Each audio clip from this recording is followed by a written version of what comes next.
성도 여러분 안녕하십니까? 2023년 5월 2일 화요 새벽 말씀 함께 나누겠습니다. 함께 나누실 하나님 말씀은 민수기 21장 21절에서 35절까지입니다. 본문에서는 가나안 땅 입성을 앞둔 이스라엘 백성들이 트랜스 요르단 지역을 점령하는 장면이 기록되어 있습니다. 본문을 통해서 하나님은 약속을 이루시는 분인과 이 하나님을 의지하여 두려움을 이겨야 함에 대한 말씀 묵상하겠습니다. 첫째 묵상할 내용은 하나님은 약속을 이루시는 분이다 라는 것입니다. 본문 21절 22절에 보시면 이스라엘이 아모리 왕 시온에게 사신을 보내어 이르되 우리에게 당신의 땅을 지나가게 하소서. 우리가 밭에든지 포도원에든지 들어가지 아니하며 우물물도 마시지 아니하고 당신의 지경에서 다 나가기까지 왕의 큰 길로만 지나가리이다 하니라고 하였습니다. 이스라엘 백성들은 광야 40년의 시간을 거의 다 지냈습니다. 그리고 하나님이 약속하신 가나안 땅을 향해 점점 가까이 나아가고 있었습니다. 그런데 그 도중에 아모리 사람의 땅을 지나가야 했었습니다. 그래서 모세는 아모리 왕 시온에게 사신을 보내어 왕의 큰 길을 이용하게 해달라고 요청했었던 겁니다. 참고로 팔레스타인 지방은 산악과 비탈로 이루어져 있고 또 암석이 많기 때문에 따로 길을 만들어 가는 것은 불가능했었습니다. 그래서 기존에 있던 길을 이용해야 했었는데 이스라엘 백성들이 이용하려 했던 길은 요르단강 오른쪽 현재 요르단 쪽에 있는 왕의 길이라 부르는 길이었습니다. 본문의 내용과 같은 사건을 기록한 신명기 2장 24절에 보시면 하나님은 이스라엘 백성들에게 아모리 왕 시온과 싸워 그 땅을 차지하라 명하셨습니다. 그런데도 모세는 먼저 사신을 보내어 그 땅을 지나갈 수 있도록 요청하였습니다. 이것은 모세가 하나님의 명을 거역해서가 아니라 성도는 먼저 늘 화평을 구하는 자이어야 하기 때문입니다. 본문 23절에 보시면 모세가 보낸 사신을 만난 아모리 왕 시혼은 이스라엘이 자기 땅을 지나가는 것을 허락하지 않았습니다. 그리고 그의 백성을 다 모아서 이스라엘 치러 광야로 나와 이스라엘을 공격해왔다고 하였습니다. 이스라엘로서는 가나안 가는 길에 있는 왕의 길 좀 통과하게 해달라고 허락을 구했는데 전쟁을 치러야 했던 것입니다. 그런데 그 결과는 어땠습니까? 본문 24절에 보시면 이스라엘이 칼날로 그들을 쳐서 무찌르고 그 땅을 아르논에서부터 야복까지 점령하여 암몬 자손에게까지 미치니 암몬 자손의 경계는 견고하더라 라고 하였습니다. 이스라엘을 치러 온 아모리 왕 시혼과 전쟁을 치른 이스라엘은 결과적으로 그들을 쳐 무찌르고 그 땅을 점령하게 되었습니다. 이것은 하나님께서 그의 백성들을 어떻게 인도하시는지를 보여주고 있습니다. 하나님은 이스라엘 백성들에게 가나안 땅을 주신다고 약속하셨고 이제 그 땅이 가까워 오는 곳에서 아모리 왕 시온의 땅을 주심으로 하나님이 약속하신 바를 이루신다는 사실을 미리 맛보게 하셨던 것입니다. 열왕기상 8장 23절에서는 주께서는 온 마음으로 주의 앞에서 행하는 종들에게 언약을 지키시고 은혜를 베푸시나이다라고 하였습니다. 하나님은 언약을 지키시는 분입니다. 사람들은 약속했다가 못 지키는 약속도 많지만 하나님은 약속하신 바를 반드시 이루시는 분입니다. 그러므로 성도는 하나님의 약속을 바라보며 담대함을 얻습니다. 인내할 수 있습니다.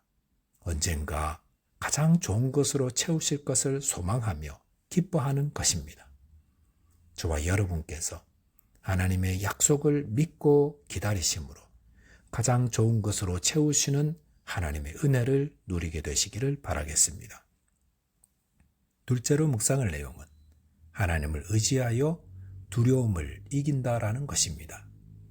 본문 33절에 보시면 그들이 돌이켜 바산길로 올라가매 바산왕 옥이 그의 백성을 다 거느리고 나와서 그들을 맞아 에드레야에서 싸우려 하는지라라고 하였습니다.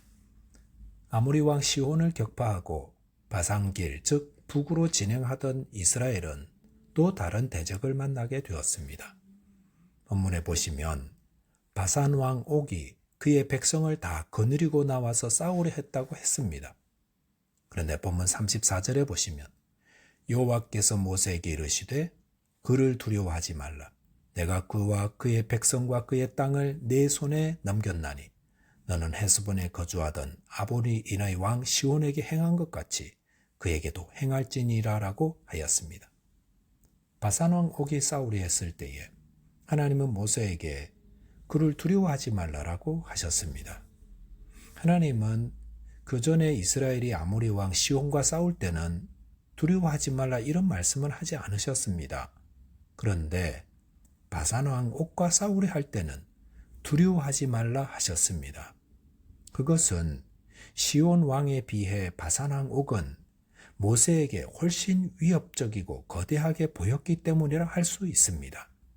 실제로 바산 왕 옥에 대해 신명기 3장 11절에 보시면 그의 철침대 길이가 4m에 넓이가 1.8m였다고 기록하고 있습니다.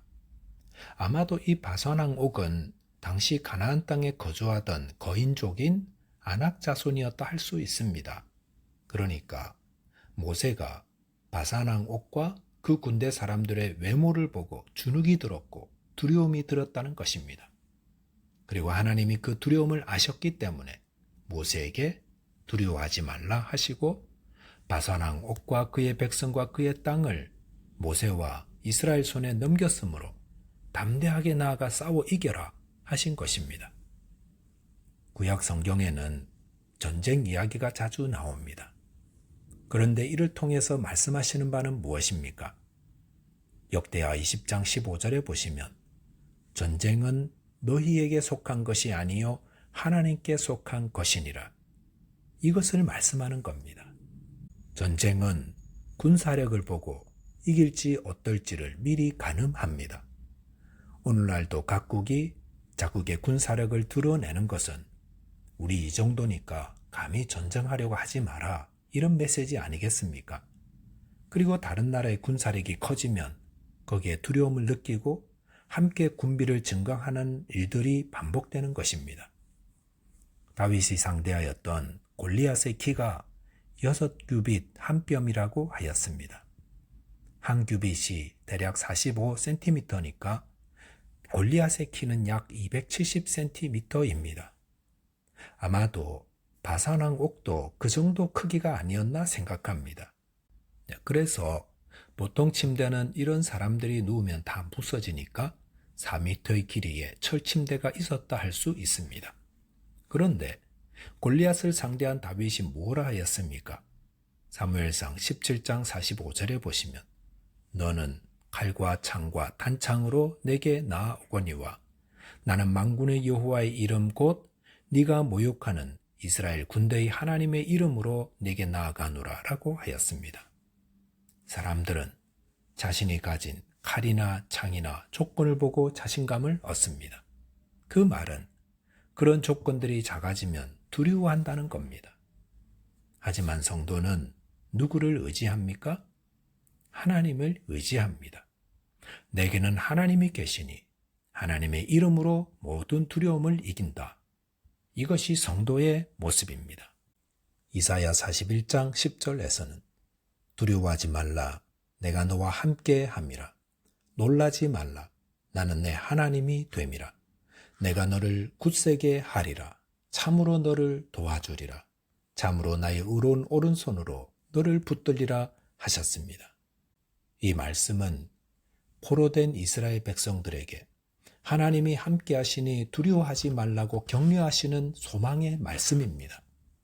고린도후서 4장 7절에서는 우리가 이 보배를 질그릇에 가졌으니 이는 심히 큰 능력은 하나님께 있고 우리에게 있지 아니함을 알게 하려 함이라 하였습니다. 성도는 예수 그리스도라는 보배를 담은 자들이며 우리의 능력은 하나님께 있습니다. 이 믿음으로 모든 두려움을 이기고 승리하는 저와 여러분 되시기를 바라겠습니다. 기도하겠습니다. 하나님 아버지, 저희에게 가장 좋은 것으로 채우시고 인도하시는 하나님의 약속을 믿습니다. 이 믿음으로 사방으로 우겨싼 바 된 것 같은 어려움 속에서도 낙심하지 않고 두려워하지 않고 믿음으로 승리하는 인생 되게 하여 주옵소서. 예수 그리스도 이름으로 기도하옵나이다. 아멘. 오늘도 믿음으로 승리하는 하루 되시기 바라겠습니다. 감사합니다.